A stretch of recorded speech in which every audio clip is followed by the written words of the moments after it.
My dear students, good morning. आज हम लोग नया चैप्टर पढ़ने वाले स्टूडेंट। तो जैसा कि आप देख सकते हैं बोर्ड पे हमने लिख रखा है स्टूडेंट 10th क्लास एनसीईआरटी का चैप्टर नंबर 7 पढ़ने वाले स्टूडेंट। क्या आपको पता है चैप्टर नंबर 7 का नाम क्या है?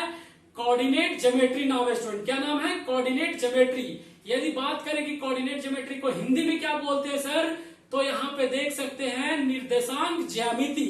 अगर हिंदी मीडियम के बच्चे हैं तो उनको भी मैं बताने वाला स्टूडेंट, आपको टेंशन लेना नहीं है, मैं दोनों मीडियम से बताऊंगा यहाँ पे। तो जैसा कि देख सकते हैं सबसे पहला हम लोग बेसिक पढ़ेंगे स्टूडेंट कि इस चैप्टर में हमें पढ़ना क्या है और इस चैप्टर को पढ़ने से हमें क्या क्या फायदा होता है, इसमें कौन कौन से फॉर्मूले होते हैं। तो यदि ये सारे सब कुछ हम लोगों ने एक वीडियो में पढ़ लेते हैं तो जब हम लोग क्वेश्चन स्टार्ट करेंगे स्टूडेंट तो आपको किसी भी तरह की दिक्कत नहीं आने वाला है स्टूडेंट। वहां पे ऐसा लगेगा कि सब कुछ हम लोग जानते हैं। यदि आप बेसिक नहीं जानते स्टूडेंट तो आपको कोई क्वेश्चन सॉल्व करेंगे तो ऐसा लगेगा मुझे कुछ समझ में नहीं आ रहा है सर। तो इसलिए मैं चाहता हूं कि आपको एक बेसिक वीडियो देखना पड़ेगा, उसके बाद आप एक्सरसाइज देखेंगे तो बहुत अच्छे तरीके से समझ में आएगा स्टूडेंट। तो देखिए हमने कुछ पॉइंट लिख रखा है, उसका मतलब बताता हूं। तो देखिए यहाँ पे बोर्ड पे ध्यान से देखिएगा, यहाँ पे कोऑर्डिनेट ज्योमेट्री। कोऑर्डिनेट ज्योमेट्री को हिंदी में बोले तो क्या बोलते हैं? निर्देशांक ज्यामिति। क्या बोलते हैं? निर्देशांक ज्यामिति। अब सबसे पहले इसमें पॉइंट है स्टूडेंट प्लेन। क्या पॉइंट है? प्लेन। अब प्लेन का मतलब मैं बताता हूं, परिभाषा बताता हूं, डेफिनेशन बताता हूं कि प्लेन का मतलब क्या होता है। तो देखिए यहाँ पे क्या कर रहा है, it is a flat surface. Flat surface का मतलब क्या है student? Plane surface, smooth surface. Flat surface का मतलब ये हुआ student which extends infinitely in all direction. मतलब कि उसको हम सभी डायरेक्शन एक्सपेंड कर सकते हैं। मतलब कहने का है कि अगर हम प्लेन है तो हम इधर भी बढ़ सकते हैं, इधर भी बढ़ सकते हैं, इधर भी बढ़ सकते हैं, इधर भी बढ़ सकते हैं। इनफिनिट डायरेक्शन में हम बढ़ सकते हैं स्टूडेंट, मतलब कि जा सकते हैं। ऐसे प्लेन को हम क्या कहते हैं? ऐसे चीज को क्या कहते हैं? प्लेन कहते हैं स्टूडेंट। जैसा कि देख सकते हैं, जैसे अगर मैं विज्ञापन के तौर पे बताऊं, उदाहरण के तौर पे बताऊं तो पेपर ठीक है स्टूडेंट। उसके बाद अगर बात करूं तो व्हाइट बोर्ड या ग्रीन बोर्ड या ब्लैक बोर्ड, ये सारे के सारे क्या है स्टूडेंट? प्लेन है। फिर उसके बाद देखिए नेक्स्ट पॉइंट यहाँ पे क्या दिख रहा है आपको? Coordinate axis. कोऑर्डिनेट एक्सिस अगर आपने चैप्टर पढ़ लिया पूरा का पूरा और अचानक से आपसे कोई पूछ देता है स्टूडेंट कि कोऑर्डिनेट एक्सिस का मतलब क्या होता है, what do you mean by coordinate axis, then you will shock, oh no, I don't know what is the meaning of coordinate axis. So look here and watch this video completely. Coordinate axis means क्या होता है student? To locate the position of a point. मतलब कि point को locate करता है। Locate करने का मतलब क्या? लोकेट करने का मतलब ये हुआ कि जो पॉइंट आपने लिखा है वो एक्स एक्सिस पे है, वाई एक्सिस पे है या जेड एक्सिस पे है। लेकिन हम लोग 10th क्लास में भी पढ़ रहे हैं तो जेड एक्सिस की बात नहीं होगी, 2D प्लेन की बात होगी, 2 डायमेंशन की बात होगी। मतलब एक्स एक्सिस और वाई एक्सिस की ही सिर्फ बात होगी स्टूडेंट। ठीक है, तो आपको समझ में आ रहा होगा कि कोऑर्डिनेट एक्सिस का मतलब क्या होता है? To locate the position of a point. अब देखिए नेक्स्ट पॉइंट का मतलब क्या हुआ स्टूडेंट? ऑरिजिन। आप ग्राफ बनाते होंगे तो बहुत टाइम आपने देखा होगा कि ऑरिजिन ऑरिजिन ऑरिजिन सुनते हुए, लेकिन कभी आपने ये एनालाइज नहीं किया होगा स्टूडेंट कि ऑरिजिन का मतलब क्या होता है सर। तो देखिए मैं आज बताने वाला हूं ऑरिजिन का मतलब क्या होता है। The point of intersection of 2 axis is called origin. कहने का मतलब ये हुआ स्टूडेंट कि जब 2 लाइन का पॉइंट एक जगह पे कट करता है, छेद करता है, तो उसे क्या बोलते हैं स्टूडेंट? ऑरिजिन बोलते हैं। जैसे मैं बताऊं कि अगर आपने एक ऐसा लाइन बना और ऐसा बना तो यहाँ पे इंटरसेक्ट किया, मतलब कि दिस इज ऑरिजिन। ऑरिजिन पे हमेशा क्या होता है? एक्स एक्सिस वाई एक्सिस 0 0 होता है स्टूडेंट, आपको पता होगा। अब देखिए नेक्स्ट पॉइंट कौन सा? क्वाड्रेंट्स। क्वाड्रेंट्स, क्वाड्रेटिक की बात नहीं कर रहा मैं, क्वाड्रेंट्स क्वाड्रेंट्स। तो देखिए क्वाड्रेंट्स का मतलब क्या होता है? एक्सिस। द एक्सिस मतलब एक्सिस का मतलब क्या? X axis, y axis, z axis. The axis divide a plane into 4 parts. किसी भी प्लेन पे जब हम 4 पार्ट में बांटते हैं, जैसे देखिए एक प्लेन था, हमने 4 पार्ट में बांट दिया, 1 2 3 4, ये 4 पार्ट में बांट दिया स्टूडेंट। तो ऐसे चीज को हम क्या कहते हैं? क्वाड्रेंट्स कहते हैं स्टूडेंट। आई होप आपको समझ में आ रहा होगा। आप देखिए next point collinear points. Collinear points जब आप क्वेश्चन सॉल्व करेंगे स्टूडेंट 7.1 या 7.2 या 7.3 एक्सरसाइज में, तो वहां पे आपको कुछ डेटा दिया रहेगा, चेक करना होगा कि वो कोलिनियर पॉइंट है या नहीं। तो अगर आप यहाँ पे बेसिक समझ जाते हैं स्टूडेंट तो वहां पे आपको यू चुटकियों में क्वेश्चन सॉल्व कर देगा स्टूडेंट। तो देख सकते हैं जैसा कि कोलिनियर पॉइंट का मतलब क्या होता है?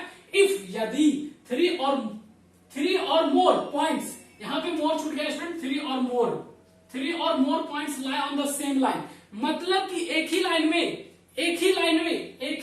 3 या 3 से ज्यादा पॉइंट लाई करता है एक ही प्लेन पे, तो उसे क्या बोलते हैं स्टूडेंट? कोलिनियर पॉइंट बोलते हैं। आई होप समझ में आ रहा होगा। तो देखिए ऐसे तरह के और भी आप देखिए स्टूडेंट, जैसा कि देख सकते हैं यहाँ पे हम लोग बात करेंगे स्क्वायर की, रेक्टेंगल की, पैरेललोग्राम की, रोम्बस की। अब आप सोच रहे होंगे कि सर आप ये क्यों बता रहे हैं आप इस चैप्टर में, तो मैं आपको बता दूं स्टूडेंट, इस चैप्टर का नाम ही है कोऑर्डिनेट ज्योमेट्री।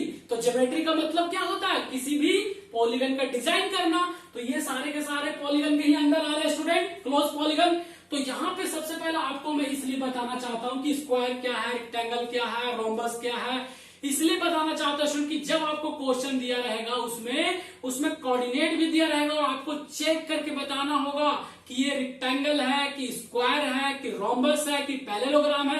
तो ये सारे के सारे देखने में सेम लगते हैं स्टूडेंट। आपको बहुत कंफ्यूजन होता होगा कि आपको सर हमको पता नहीं चलता कि पैरेललोग्राम में क्या डिफरेंस है, पैरेललोग्राम और ये रोम्बस में क्या डिफरेंस है। तो माइनर ये है स्टूडेंट, डिफरेंट है। तो आपको अगर ध्यान से नहीं पढ़ेंगे, नहीं देखेंगे तो आपको समझ में नहीं आएगा। और जब क्वेश्चन सॉल्व करेंगे और आपको पता रहेगा कंडीशन की, रोम्बस की कंडीशन क्या होती है, पैरेललोग्राम की कंडीशन क्या होती है, तो आप चुटकियों में सॉल्व कर लेंगे स्टूडेंट। तो इसलिए मैं आपको बता रहा हूं कि देखिए ध्यान से, स्क्वायर किसे बोलते हैं, ऑल साइड्स आर डायगोनल और इक्वल। ऑल साइड्स मतलब कि एक फिगर आपने बनाया जिसमें चारों के चारों साइड AB भी बराबर है BC के, CD और AD भी बराबर है, और साथ साथ में जो डायगोनल AC देख रहे हैं और BD देख रहे हैं वो भी इक्वल है स्टूडेंट एक दूसरे को। तो ऐसे फिगर को, ऐसे चित्र को हम क्या बोलते हैं, स्क्वायर बोलते हैं स्टूडेंट। आप देखिए नेक्स्ट यहाँ पे देख सकते हैं रेक्टेंगल। रेक्टेंगल को हिंदी में आयत बोलते हैं स्टूडेंट। तो देखिए रेक्टेंगल के क्या डेफिनेशन है, क्या डेफिनेशन बताइए, opposite side and diagonal are equal. मतलब कि इसमें क्या बोला है कि इसमें जो है वो अपोजिट साइड भी इक्वल है और डायगोनल भी इक्वल है। इसमें चारों साइड इक्वल नहीं, अपोजिट। अपोजिट कहने का मतलब क्या, देखिए मतलब कि AB के बराबर DC होगा, BC के बराबर DA होगा। ठीक है स्टूडेंट। अब उसके बाद अगर डायगोनल मतलब AC और BD एक दूसरे के बराबर होगा तो ऐसे फिगर को, ऐसे चित्र को हम क्या बोलेंगे, रेक्टेंगल बोलेंगे स्टूडेंट। अब देखिए नेक्स्ट है पैरेललोग्राम। क्या है, पैरेललोग्राम। पैरेललोग्राम की कंडीशन क्या है स्टूडेंट, देखिए opposite sides are equal but diagonal are not equal. मतलब कि रेक्टेंगल के उल्टा, रेक्टेंगल में डायगोनल भी बराबर है और पैरेललोग्राम में रेक्टेंगल में क्या, डायगोनल बराबर नहीं है। बस यही अंतर है। इन दोनों को देखिए ध्यान से, इसमें अपोजिट साइड भी और डायगोनल भी इक्वल है, लेकिन इसमें अपोजिट तो बराबर है, मतलब AB के बराबर DC या CD और BC के बराबर AD है। लेकिन बात करें डायगोनल AC जो है वो BD के बराबर जब नहीं रहे तो उसे क्या बोलेंगे स्टूडेंट, रोम्बस बोलेंगे। क्या बोलेंगे, रोम्बस बोलेंगे, सॉरी पैरेललोग्राम बोलेंगे। अब देखिए उसके बाद अब क्या है, रोम्बस। रोम्बस में क्या डिफरेंस है देखिएगा, ऑल साइड्स आर इक्वल। मतलब कि ये रेक्टेंगल पे नहीं जा रहा, स्क्वायर पे जा रहा है। स्क्वायर की कंडीशन क्या है, चारों साइड इक्वल, मतलब ऊपर वाला के।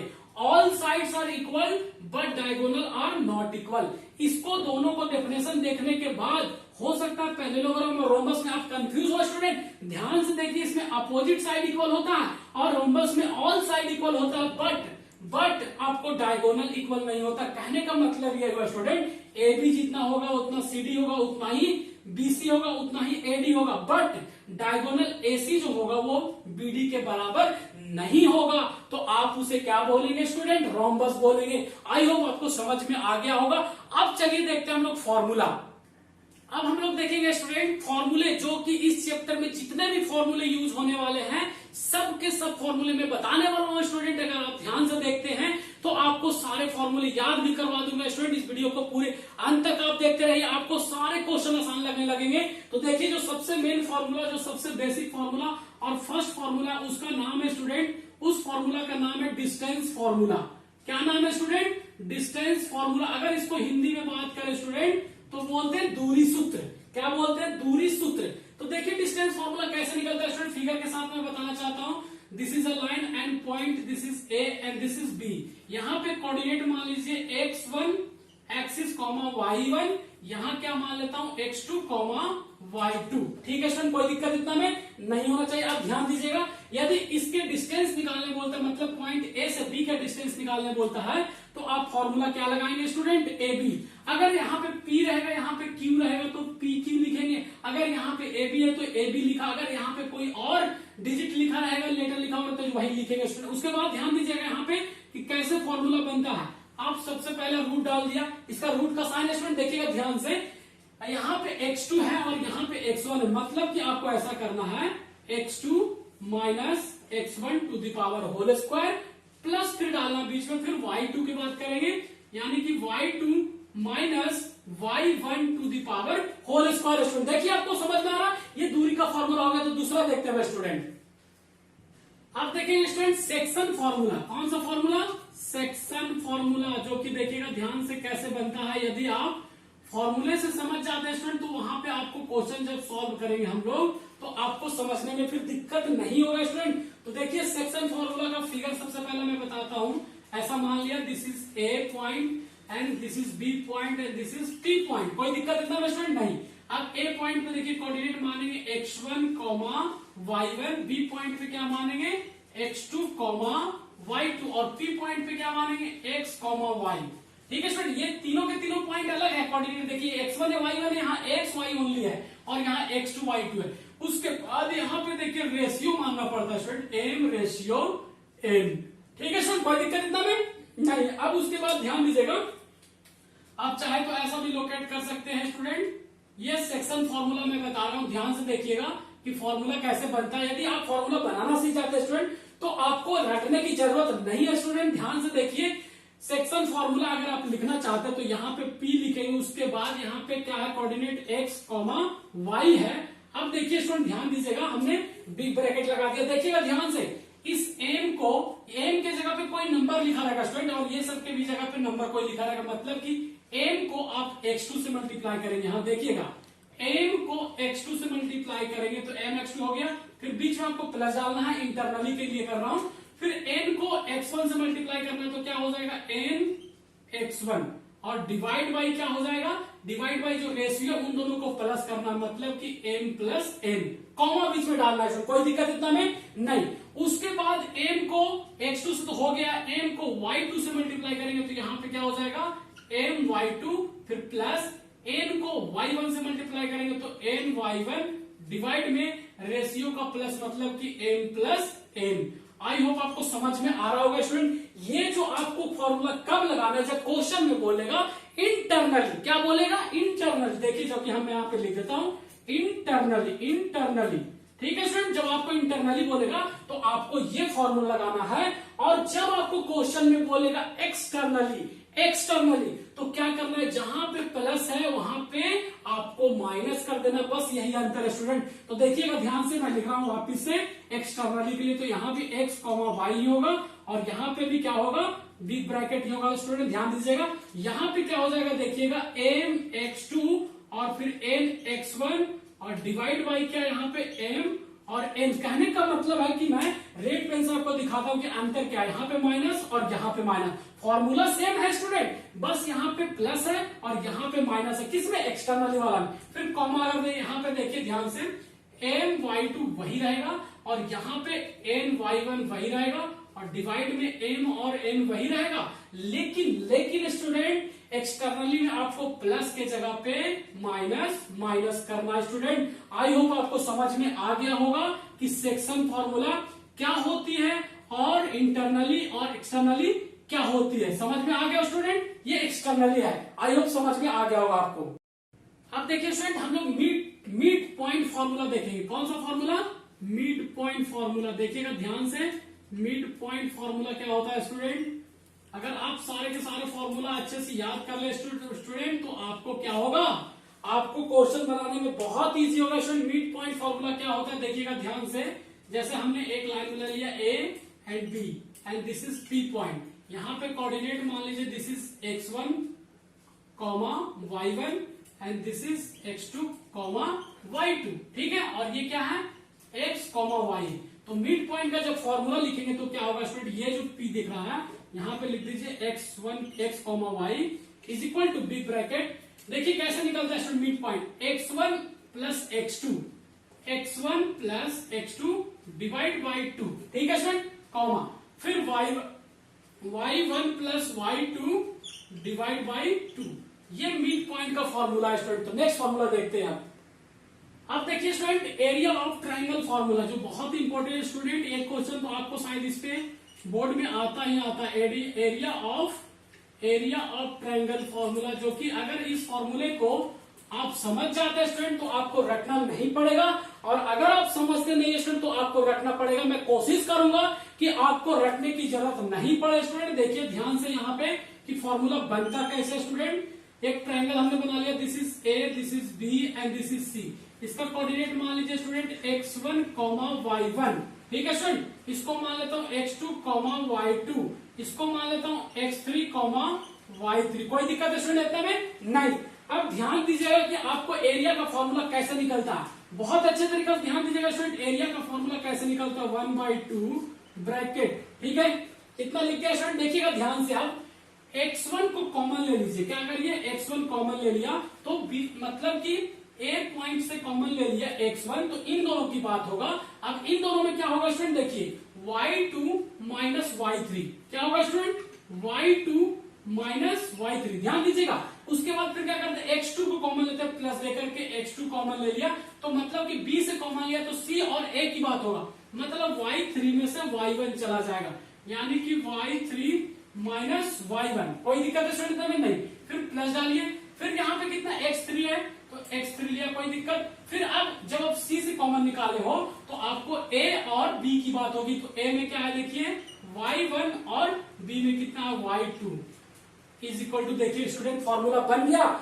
यदि आप इस फॉर्मूले को नहीं समझते हैं तो आपको रटने में बहुत डिफिकल्टी होगी स्टूडेंट, आप बार बार भूल जाएंगे। तो देखिए मैं फॉर्मूला को एक बार फिर से बताता हूँ कि कैसे हमने लिखा। देखिए एरिया ऑफ ट्रायंगल क्या होता है, अगर नॉर्मल बात करते तो 1/2 इंटू बेस इंटू हाइट होता है नॉर्मली, तो 1/2 तो 1/2 लिख दिया। उसके बाद हम ये कैसे लिखे देखिएगा, पॉइंट ए से x1 कॉमन निकाला, x1 कॉमन निकाला तो हमेशा जब x कॉमन निकाले तो y की बात होगी। देखिए यहाँ x में यहाँ y की बात हो रही, यहाँ x है, यहाँ y की बात हो रही, मतलब कि जब हमने x1 कॉमन निकाला तो इन दोनों में से y वाला में से माइनस कर देना है, मतलब y2 माइनस y3। तो देखिए y2 माइनस y3, फिर यहाँ से x2 कॉमन लिया तो इन दोनों की बात होगी, तो यानी y3 minus y1, y3 minus y1। फिर अगर यहाँ से x3 कॉमन लिया तो मतलब कि इसकी नहीं, अभी इन दोनों की बात होगी, तो यहाँ पे y1 है, यहाँ पे y2, देखिए जो कि बन गया स्टूडेंट। तो आई होप आपको समझ में आ रहा होगा कि फॉर्मूला एरिया ऑफ ट्रायंगल की कैसे निकलता है स्टूडेंट। अब देखिए स्टूडेंट कभी कभी क्वेश्चन में आपको कुछ कोऑर्डिनेट दिया रहेगा और चेक करने बोलेगा कि वो कोलिनियर है या नहीं। तो कोलिनियर का मतलब देखिए मैं बताता हूँ यहाँ पे, कोलिनियर का मतलब जैसे ए कोऑर्डिनेट दिया रहेगा, बी कोऑर्डिनेट दिया रहेगा, सी कोऑर्डिनेट दिया रहेगा, तो यदि आप ए बी निकालते हैं, फिर बी सी निकालते हैं और ए सी निकालते हैं, तो इनमें से दो साइड को आप सम करेंगे, जोड़ेंगे, तो तीसरे साइड के अगर इक्वल आ जाता है तो ऐसे कंडीशन को क्या कहते हैं स्टूडेंट, कोलिनियर कहते हैं। या ऐसा क्वेश्चन आपको अक्सर देखने को मिलेगा जब हम लोग एक्सरसाइज सॉल्व करेंगे।